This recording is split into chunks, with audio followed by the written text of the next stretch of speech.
unbelievable book. The quote is, "The secret to success is to do the common things uncommonly well." I love that. How do we apply that in what we do? I think the calendars, that's a pretty good example. Pretty simple, easy way to stay in touch. But like Sarah said, she did it in a football shape, like something different than just a rectangle. So, yeah. Yeah, common things like stuff we do every day that we think is just not very monumental, right? You go to list somebody's house, you're rolling the trash cans up to make a good impression. You go to show a house and you're actually thinking about the things they said in the buyer consultation and you're relaying them back to them during the showings. Just do stuff at a higher level. Blow people away with just the simple stuff that you do. Love it, Derek. Onward. I did a deal with an agent we closed the other day, and maybe everybody does this, but I haven't been doing it. And she just called or texted me during the walkthrough and said, "Can I bring your sign and lockbox back?" And I honestly have never had anybody do that, so I was kind of blown away and impressed. And I'm like, I need to start doing that because it left such a good impression, you know? Yeah. And I that's like that's a that too. I usually offer to do that as well, but I love it when someone offers to me too, and I usually go, yeah, heck yeah. Yeah, because this was on the west side, and I was like, oh my gosh, thank you. Yeah, and then next time when you see their name on that contract that comes through, you're going to be happy. And, Absolutely. She was you stellar. know, even if, you can't really help someone win a contract, you're going to be subconsciously rooting for that agent's offer. That's for sure. Right. Absolutely.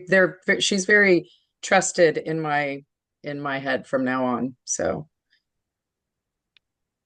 well, and I think we all know an agent that we've worked with before, and it's like, man, I hope they never make an offer on one of my listings. That was not fun. Just working with them was just kind of like swimming upstream.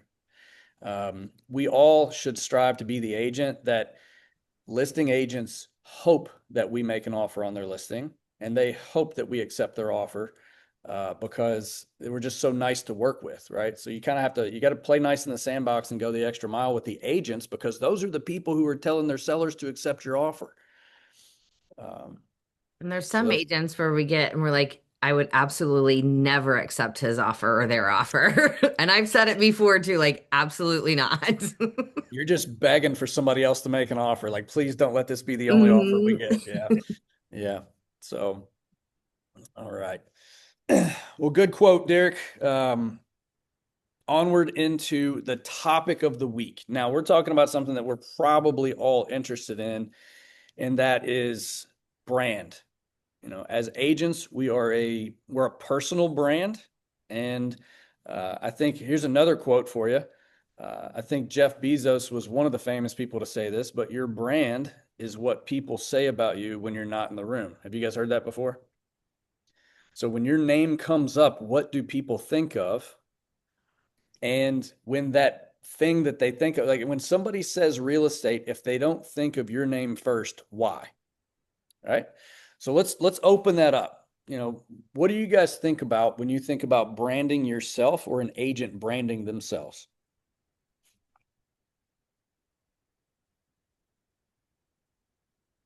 Is it just Reds magnets on the fridge? No, I was gonna say it's like, so even your social media stuff, that's your brand. Like, what is your general persona? Like, are you posting things that are negative? Or are you like kind of happy and light? Or, um, you know, I think what is it? I know she can't be on here, but Monica always says like our job is to always stay top of mind. Well, who do we want to stay top in mind with? Like, what type of people do we want to be with? So, like, that would be your brand. And then somebody just said like 33% of like 33% is posting about yourself, 33% is posting about like real estate. And like, are those congruent? Like what you're saying about your real estate and yourself, do they line up? What's Yeah, the and other 33%? I forget. I gotta go back. yeah, it cracks me up when people start to bring out percentages like it's a formula. It's like, that just attracts overthinking, I think. It's just one of those things. I can't figure out this sun. I don't know where I'm at right now. This is not good for me. But you know, let's just do an experiment. I have no shame here. You guys say whatever you want. If you follow me on social media, what do you know about me? What is my brand? Just call me out. Roast me if you have to. CrossFit. Okay, CrossFit. CrossFit. Workout, real estate. Okay, what else? You are really good at explaining things in a very relatable, accessible, clear way about the real estate process. Well, thank goodness. I love that. That's a good one. Anything else come to mind? You sitting on the toilet recently. Oh, you saw that. Okay, cool. That was a good one. So I hope you meant to say that I'm funny, is what I was hoping that you would say. Yeah, of course.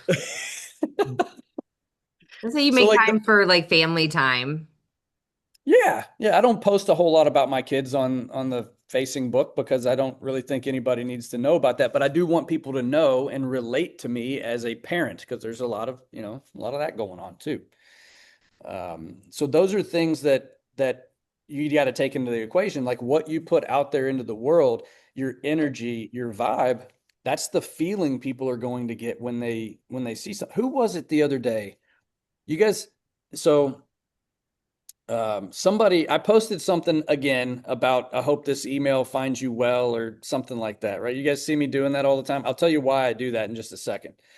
But I posted something and somebody said that they were scrolling through social media and they saw it and they thought of me before they went and saw that it was actually me that posted it. So, like when people get their email, when they're checking their email and they see somebody say, "Oh, I hope this email finds you well," guess who they think of first? How often do you guys check your email? Every day. Every day, right? So there's a chance that somebody is just randomly checking their email and they think of me because of what I've been sharing to the world. Guys, that's not an accident. I do that on purpose.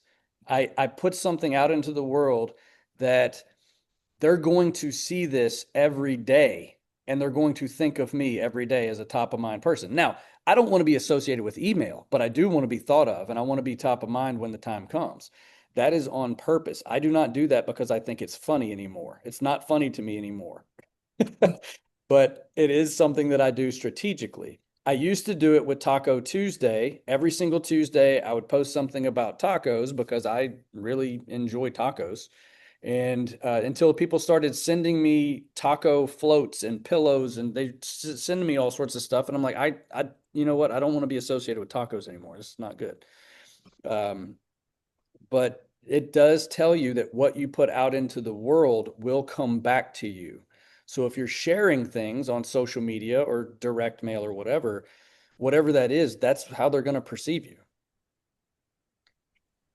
Um, if you've never read the book by Donald Miller, Building a Story Brand, he talks constantly about, well, the first principle, number one, within the book is the customer is the hero, not your brand.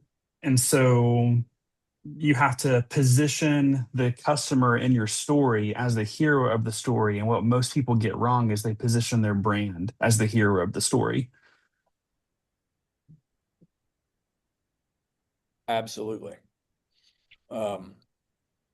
Yeah, we work so hard on branding ourselves that we often forget that it's not about us, it's about the client, right? So if you ever, no shame to whoever does this, but you know the closing table pictures with the big key? You will never ever see me in one of those pictures with my clients. I will take the picture of my clients and post it, "Hey, congratulations to these folks," but I won't be in that picture because it's not about me. I want to be the author of their story, not in the story, kind of, if you get that. That's my way of doing it. I'm not right or wrong. That's just how I choose to do it. But let's kind of break this down. If let's just say that I put myself in Christina's shoes, right? I'm at a crossroads or a refresh of my brand and my business. What are some things that you guys would look at first? What what avenue of branding would you go first and foremost? What types of clients made you happy and filled your bucket up? Okay. And then, Get clear on that. mhm. I'm not sure if that's what you were meaning, but that's what came to my mind first. Is No, I love it. Christina, is there like an area that you want to focus on or a type of house or like, is it luxury? Is it east side? Is it something like that? Is that something you could kind of Mhm. build some of your brand around? I've never seen your social media, so I'm not sure. I'm just throwing it out there. Yeah, that's a good question.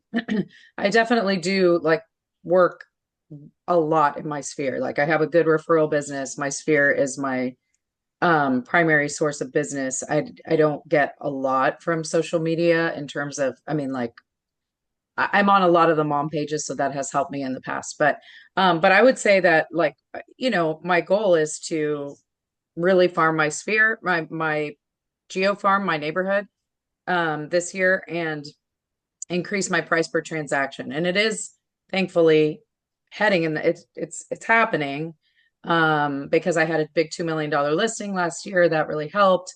But that's what I want to project is just like the utmost professionalism, high quality, also a bit of warmth, I think, because I am a warm person. And but just like high service, which of course we all do. But anyway, so yeah, that's what I'm trying to figure out. I'm going to correct you. Probably everyone on this call does. That doesn't mean everyone outside of this call does project the professionalism. So, Oh, yeah, um, but yes, right. I think that's great. I mean, you can totally do that. I've seen lots of people who have managed to achieve that in a way. You kind of have to like find your voice, right? If you're saying Mm-hmm. like you're warm, maybe it's telling stories or uh, people love stories about like what happened. They like a little bit of gossip, but then how was it fixed too? Maybe that's something Mm-hmm. too. I think what was it, Derek, this position, the client as the hero of the story, that is so good because it's client centric as opposed to look at me, I'm so great centric. And so it's just I think that's a mental shift. And I'm already thinking, okay, I'm gonna put that into Chat GPT. Help me accomplish this with my branding. So when I think of branding, I think about, okay, Matt mentioned that the video, the would you rather video I did while I was sitting on a toilet. I did that to get attention, right? And to be funny. If I'm a luxury agent or if I put luxury agent anywhere in my email signature or on my social media, do you think I'm shooting that video? No, that's not going to attract who I'm trying to attract there. Um, so like I think it just really depends on where you want your business to go. Do you want your clientele to be, 750 and up? Well, then you have to dress a certain way. You have to speak a certain way. You have to be seen in certain settings. You have to, have certain jewelry on, or you have to carry yourself a certain way. If you want to be an agent for investors and you want to operate in the investor community, you have to speak a certain language about wealth and after repair values and, cost segregation. You got to speak that language. If you're going to operate in the average price point of your market, you can probably, just kind of settle into your values and what you want this to look like, which is where I want to be, right? Um, I want to work with clients who are fun to work with. So I'm going to be lighthearted and funny in a lot of my stuff, or at least part of it. I want to educate my clients and show them that I'm not just here to show them a house. I want to make sure that they understand the house and understand the process before we get started. So I do a lot of educational stuff. Um, but if you want to, if you're the funny dancing agent that wants to get on social media and dance because you want to kind of lighten the mood and show people that it's a fun process, that's cool too.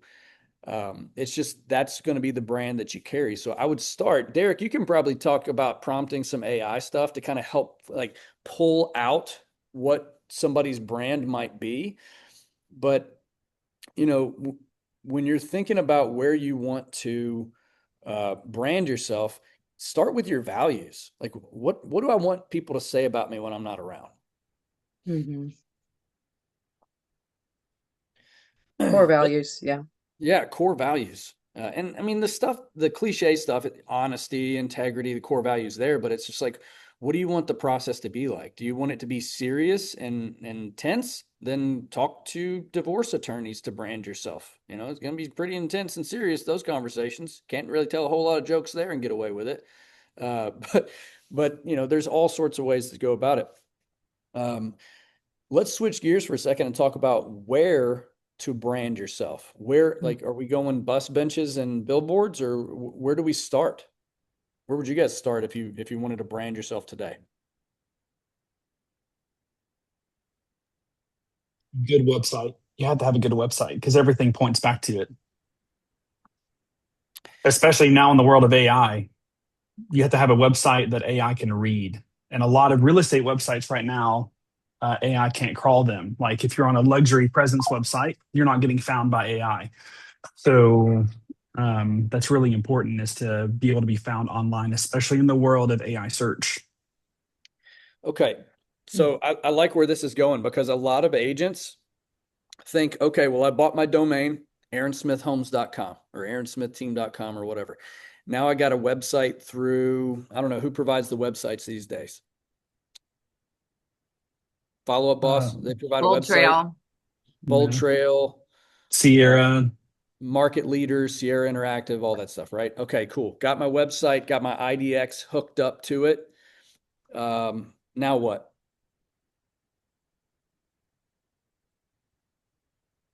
You need to funnel people to that website somehow. Okay, we gotta get people there to make the website even do what the website's supposed to do. So how do we do that? How do we get people there?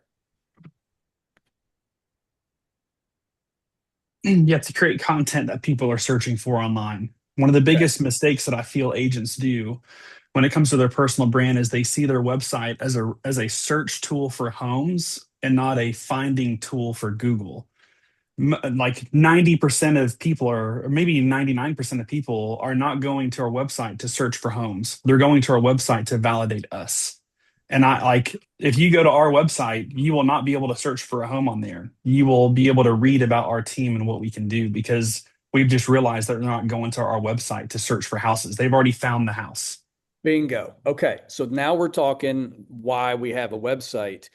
So many people think, oh, well, if I have a search feature on my website, people are going to go there and find homes, and then I'm going to get all these leads from my website because they're looking for houses.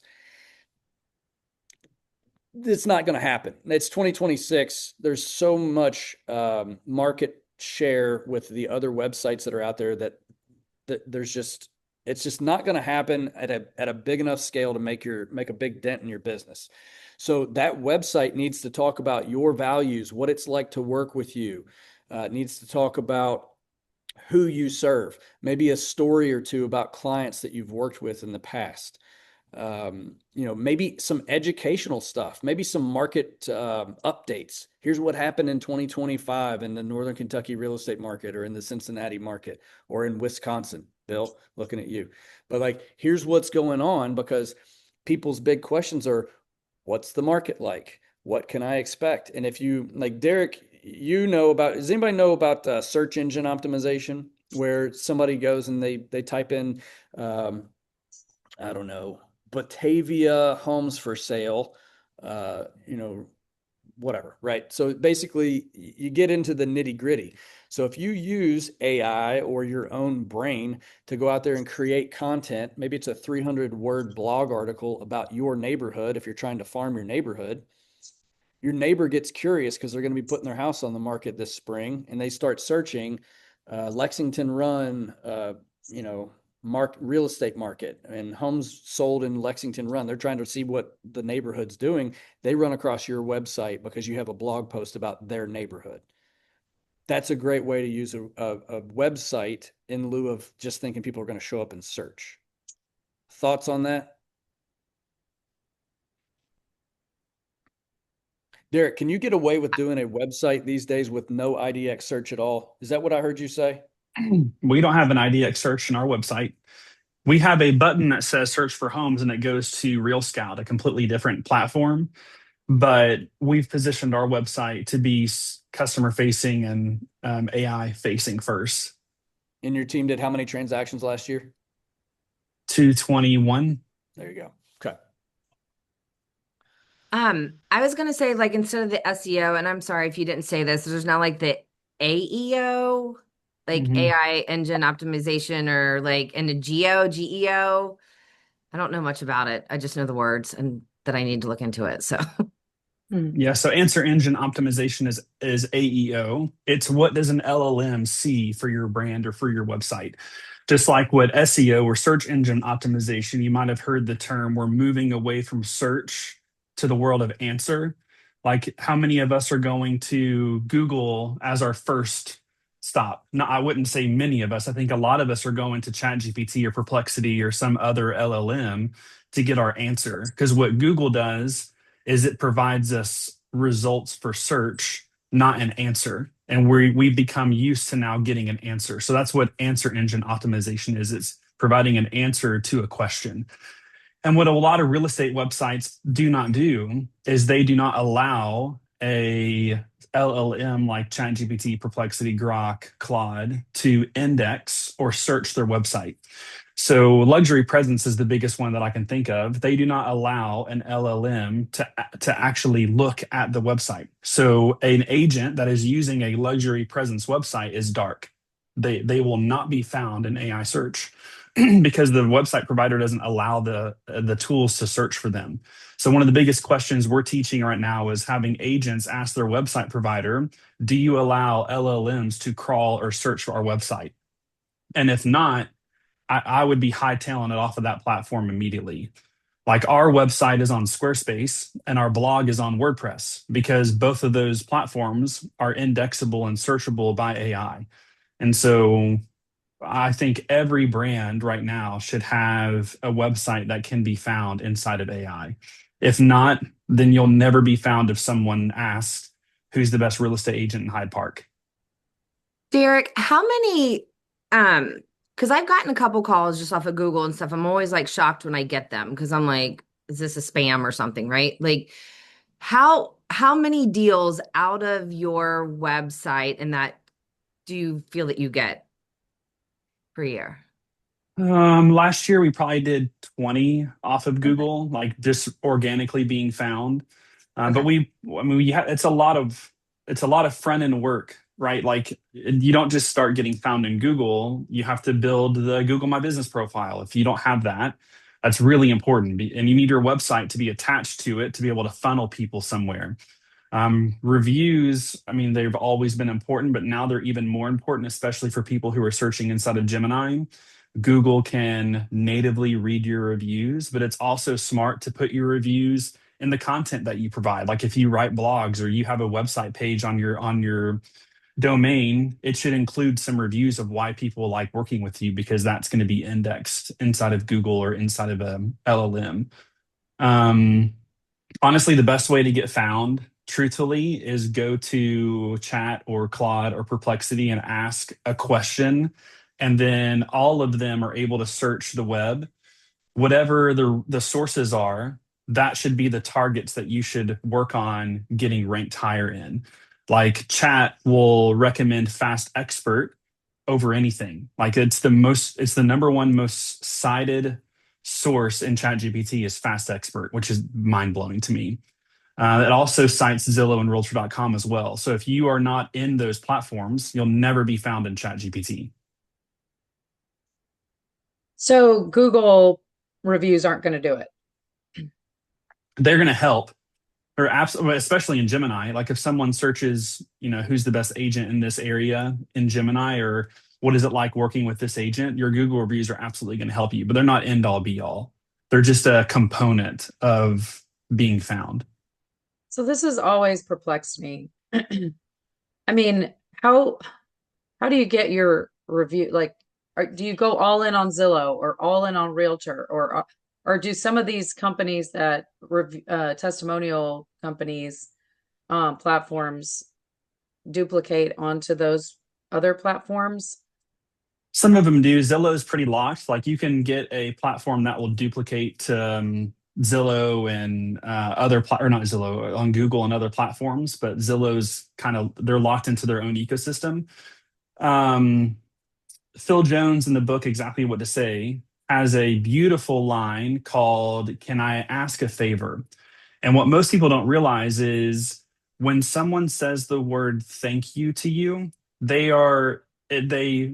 owe you something because you've done something to them that results in a thank you, but we don't take advantage of the situation. So what taught our team is when we do something that results in a thank you from a client, we immediately ask them, "Hey, do you mind if I ask a quick favor?" Because almost 10 out of 10 times, because they just said the words thank you, they will immediately say yes because they feel like they're indebted to you somehow. So when we close a house or do something and they say thank you, we say, "Hey, do you mind if we ask you a favor?" They say yes. "I'm going to send you a link. Would you mind going and just doing a quick review for us?" Mhm. Like we get it without fail all the time. So we don't pay for a company to help us get reviews. We rely on the thank you hack of "Can I ask you a favor?" to get those, and it works without fail. So you should try it just if you're married with your husband, you do something and he says thanks. "Hey, do you mind if I ask you a quick favor?" I guarantee he'll say yes. And then I it's like just that line, repetition. but I don't have trouble getting the reviews. I'm just concerned that where I have mine are on Google That's that they, better than anywhere you can have them. If you okay. want them on Zillow, say, "Hey, do you mind if you put it on Zillow as well?" Just copy and paste it. Send them both links. Our clients will put them in both places. Okay, thanks. But I think, and I could be wrong, like going back to the branding thing too, is like your reviews are, can you put specific words in here of, were you a luxury buyer? Were you this? Like that would help start the branding too, and then help with the searchable, like an AI and chat like that. Is that kind of all linking it all together for your branding? Yeah, I mean, what I would do if you have a good amount of views is I would go to Gemini, since Gemini can read Google reviews, and ask them. I give them your Google My Business profile and ask Gemini to synthesize and summarize the reviews that your clients have written about you, and what does Gemini think about you and who you are and your brand, and then that's the direction that I would go because your clients are the one who defines your brand. You can say what you want all day long about who you are, but if your clients don't reinforce that, then that's not your brand. Hey, Derek, I just went to a stellar AI training the other day, and um, she was kind of going through some last points at the end and said something about personalizing testimonials. And the question that she gave was, "What's in it for the client?" And it caught my attention, but I don't know exactly what she means by that. So, um, asking AI, like putting in all my tests, she did say, upload all your testimonials to ChatGPT. And then I guess maybe that's what she means. And then asking it, what's in it for the client? So maybe a synthesis. Yeah. Okay. In a nutshell, you're asking AI, what does your clients think about you? What do they say about you? Okay. So spent a lot of time there on the online side, the website. So I drew myself a little diagram here as a little mind map. But when I say that the best agents are memorable, and the formula to being memorable is you have to be everywhere and you have to be valuable. Let's define everywhere. Where could we show up as a real estate agent in terms of our brand? Start throwing stuff out. I'm doing the AdWorks thing in Polo Fields. Did I talk about this before? AdWorks is a company that kind of makes it look like you're everywhere by whenever um, whenever people in the neighborhood are on their Wi-Fi, ads kind of pop up on the side or on the bottom of whatever website they're on, as ESPN or just whatever. Thousands of So websites. this is Google AdWords, or it's a company called AdWorks? It's a company called AdWorks, and it's Okay. a just a way to look like I'm very present in this area in real estate.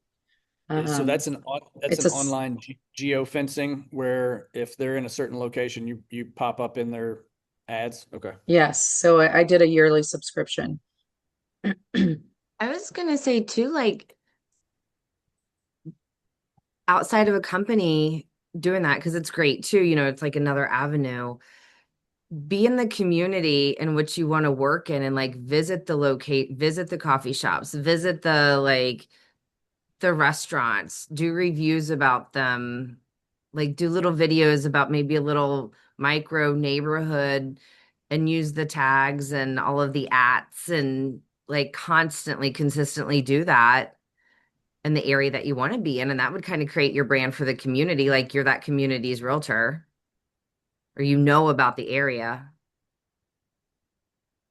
I was part of a call last week where some people at my brokerage were having a conversation about this very kind of thing. One guy said, and actually somebody else chimed in and said, I do the exact same thing. They said I wear I go to the coffee shop, just like you said, place where there's a flow of people coming in and out of there.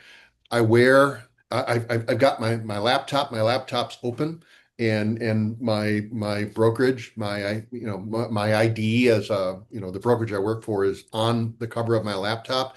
And he said, I'm not proud. He said, I wear a shirt, and the shirt says, I'm a realtor. Scan me, and the QR code is on the shirt. And so somebody doesn't even have to walk up and like take their time, not a second. But he said I get business with people who just scan my shirt. And it's creative, and why not? The thought never entered my mind until to do that. I go to the coffee shop anyway. Guess who's ordering a shirt? Why not? Give So it a shot. I'm gonna dig into this one, Bill. So what somebody scans a QR code, let's say it's on your shirt or it's on the back of your laptop, where does the QR code take them? Well, I actually didn't ask that question. What I was thinking though was my website, not coldwellbanker.com, billfleischnerrealty.com or whatever it is. And somebody's going to scan that, is going to take them directly to a website that tells my story, right? Not Coldwell Banker, and then they have to, go find me, because they won't, right? And so it's got to go to my website is my thinking. Yeah. So like I heard you say stickers on the back of the laptop, right? Yeah. Whatever your sticker is, guys. It's over in my bag, actually. Yeah, I got these little stickers. I had AI make me into a little cartoon, and I can stick that anywhere I want to.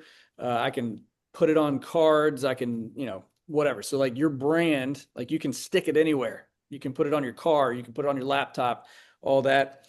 Mugs. You guys saw the shirts that I had made up for the real estate momentum where it's 43,560 or friends don't let friends rent. Those are conversation starters, right? That's a brand kind of thing where it just helps people start a conversation. If you wear whatever real estate related out there in the public, somebody will start a conversation with you. There's a t-shirt I had one time on the back of it. It said, "We sell homes like yours." I'm standing in line at the post office and the lady says, "Where do you sell them?" And it caught me off guard because I forgot what shirt I had on that day. And I'm like, "What?" She goes, "You sell homes like mine. Where do you sell them?" I'm like, "Oh, like all over the place. Where are you buying?" And it started this conversation. Her son was looking to buy a condo. So that is just part of, I'd call that decent marketing, maybe not branding, but marketing. But, a lot of times because we live in a digital world, our brains can be we think about where can we go on the phone or on the screen or something like that. But when I talk about being everywhere, Bill brought up the coffee shop. Aubrey brought up coffee shops and restaurants. We were talking earlier about sending out Reds magnets. That's the first thing we talked about on this call today. So like your brand can show up in a mailbox. You can show up in person at an event. phone calls, emails, text messages. Your brand can be all over the place, right? Robbie, you got your hand up. Yeah. So obviously from the outside looking in, I'm friends with a lot of real estate agents, more than I thought I would 10 years ago. So, my kids are in cross country. I don't know if you guys have kids that are in cross country, but parents usually start when the kids start off and then they run to the end and wait till the kids get to the end. And that's the whole race. And what I've noticed about real estate agents is like, you always see posts pending or selling or offer accepted, and the next post that you see is the closing image, right? Or the day of closing, hey, congrats to my seller, congrats to my buyer. There's nothing in between from a marketing standpoint, from a branding standpoint, that tells a story of that individual or the things that you guys go through. And I think the biggest thing from a social media or branding perspective is like providing that educational piece of all the little details that you guys go through, that it's not that big of a deal to us because again, we're doing transactions and we deal with it every day. But from a standpoint of like just regular people, they don't really know how that process looks like from start to finish. And the worst thing you can do is just have one image of a pending contract and the next image is 20, 30 days later of, hey, congrats to my sellers or congrats to my buyers. And anything in between, the story that was in between, there's nothing about that, or there's no actual educational piece from there. Dude, that is so huge because not only is that branding, like Robbie just said, that's educational. And what happens when you educate people on something that they are not already aware of? Trust is formed. They start to trust you before they ever interact with your brand. So, how many of you guys have been in the middle of a home inspection and learned a lesson or learned something you didn't already know about termite damage, knob and tube wiring, aluminum wiring, foundation issues, sidewalks settling? I could go on. Box gutters, everything. You guys have learned something along the way, and now this is all information that's in your tool belt. I love it, Ravi. Go under contract, home inspection happens, and now you get to educate the world on like, hey, what happens if something comes up in a home inspection that you're not expecting? Then what do we do? Well, I got Steve here. He's my electrician. He's going to check out this issue, and he's going to tell us what it means to have aluminum wiring inside of a house. And then you get to educate the world. It could be in an article, it could be a video, it could be a picture, and then you describe what's happening, but you're telling a story. Because once people realize that you as a real estate agent have seen some stuff, seen some hard things, and you've helped your clients pass through that valley of, oh man, there was a speed bump after the pending post and before the closing post, then they start to trust that you can handle it. So I can tell a little story of how I became trusted in my sphere. Is I actually worked for just like a year and a half at my church before I got into real estate. And so right away when I got my license, I was actually shocked to find that because I was known, because I was so involved at my church, people trusted me right away, even though they knew I'd never done a transaction. Blew my mind. And then so now 6 years in, I advertise on the back of the bulletin and also at another church that I have a lot of friends at. And I'm very involved in my church still. I greet people as they're coming into church and hand them a, worship aid or whatever. But that connection between me advertising on the bulletin so they see me all the time, but then them actually physically seeing me serve and welcome and greet and be friendly, I think has just been like the biggest game changer. Yep. So it's 10:44. I'm going to run through a quick list here that I will post this list in the Real Estate Momentum Facebook group so that you'll be able to see this. But I've got you at the very center of this thing, and I've got about 4 different subsections here. So there's kind of direct contact, two-way contact with somebody to build your brand. Could be phone, email, or text message, or face-to-face, right? So there's one avenue of building your brand is a direct contact, showing somebody that you're a human being. Hey, I saw your daughter graduated high school. Just wanted to call and say congratulations. What's next for her? You're building this brand of who you are as a person, voice to voice or face to face, right? I got events on here. So whether it's a community event to farm your neighborhood or a client event, putting something on that is a branding event to get more people in tune with who you are and what your company does. Then we talked about online. So here's where the checklist comes in. So we talked about developing your Zillow profile and getting Zillow reviews.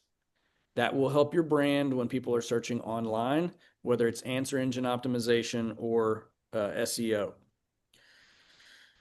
Facebook profile, get your Facebook profile in there so when somebody stalks you, they see that you're marketing in their neighborhood or they got a postcard or something like that. They find your Facebook profile. Does your Facebook profile tell them the story that they need to see? First impression. What's your cover photo look like? Does it say you're in real estate? Does it have your logo and your brand on there? Are you using a headshot or are you using something different? Right? Same thing with Instagram. Can they look at your Instagram profile and tell what you're all about in your description? And can they tell where to find more information about you? Do you have a link tree in your Instagram that takes them to your LinkedIn, your YouTube page, and all this other stuff? Right? LinkedIn. My luxury agents probably are aware of this, that most people who are high earners are going to look you up on LinkedIn before they go looking at your Facebook profile. I'm just guessing here. I'm not a luxury agent. This is pure speculation. But LinkedIn is highly indexable with Google. Derek, am I right or wrong there? LinkedIn's highly indexable. Somebody searches for you, your LinkedIn profile is probably going to show up before your Facebook does. And then back to your website. Don't really need to focus on search at a high level here as much as you do telling a story of you and your clients, who you help, what your values are, and then providing good, valuable educational content on your website. Great branding stuff there online. Moving on to offline. Mailbox. How are you showing up on your clients' birthdays? Are you sending a birthday card? Are you sending a text? Are you making a phone call? Or are you dropping by their office to drop off a coffee or a cookie or whatever you drop off? This doesn't have to be for your clients, but someone you know, whether it's an A relationship or a B relationship, how do you treat them in the month that they bought their house 10 years ago? Home purchase anniversary stuff. Whether you sold it to them or not, this is your best friend's aunt, and she owns a business or she's influential. She knows a lot of people. She bought her house in April of 2010, 16 years ago. Are you showing up with a happy house anniversary card because her agent's not? And are you going to be remembered first the next time it comes up? So happy house anniversary, whether it's your client or not. Are you doing that? Maybe, maybe not. Are you on somebody's refrigerator year round? Are you got bingo schedules on there in the fall and red schedules in the spring and FC? I don't know when they play, but FC schedules in the FC season.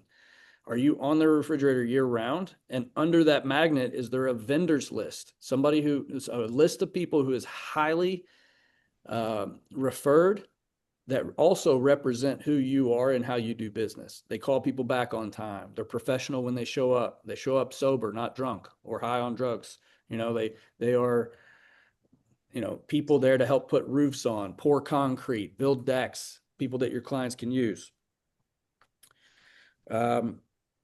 Those are all things that I would ask myself if I'm building a brand. And also, is my headshot within the last 3 to 4 years? Our team has headshots scheduled on Tuesday because I just found out it's been 7 years since I've had a headshot, and I happen to grow a beard in that amount of time, and nobody knows who I am anymore. So my brand is also changing. So those are all great questions to think about. Am I in the right places for my clients as I build my brand? Did I miss anything? Thoughts, questions?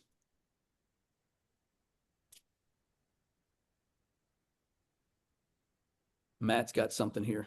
I'm blind. It's just everything that we've talked about today on the Okay. back of the.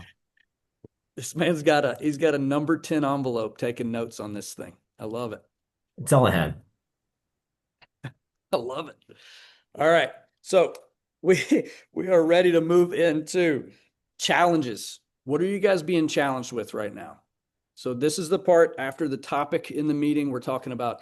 I'm dealing with a challenge right now. I got a troubled seller, a troubled buyer. How would you guys deal with this if it were your client? Anything?